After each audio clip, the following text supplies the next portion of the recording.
राजमहल उस रात अजीब तरह से सूना लग रहा था। बगीचे के पेड़ों से फल क्यों गायब हो रहे हैं? क्योंकि हर रात कोई चोर आता है, लेकिन ये साधारण चोर नहीं, एक सुनहरा पक्षी है। उसके पंख आग जैसे चमकते हैं। राजा गरजा, जो इसे पकड़ेगा उसे इनाम मिलेगा।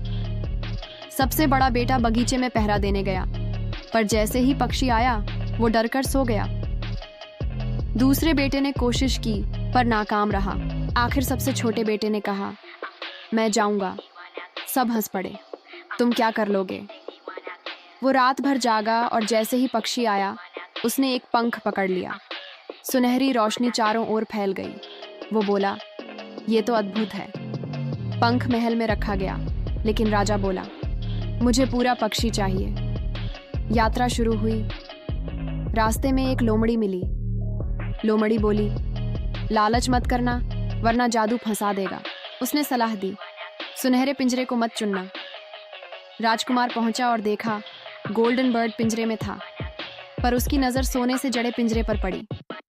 उसने वहीं छुआ और तुरंत जादू एक्टिवेटेड हो गया।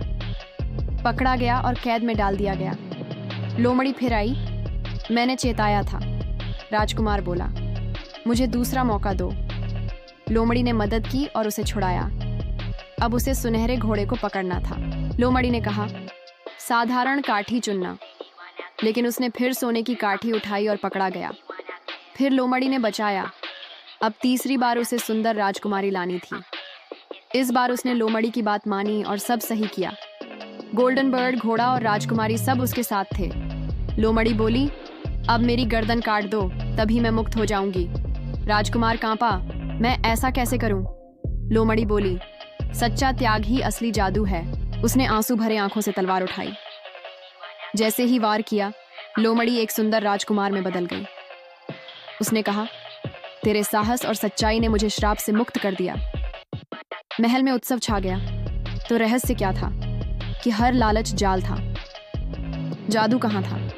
विश्वास और त्याग में। और नैतिक शिक्षा कि सच और संयम से ही सबसे बड़ा इनाम मिलता है। लालच हमें कैद करता है, पर त्याग हमें आजाद करता है।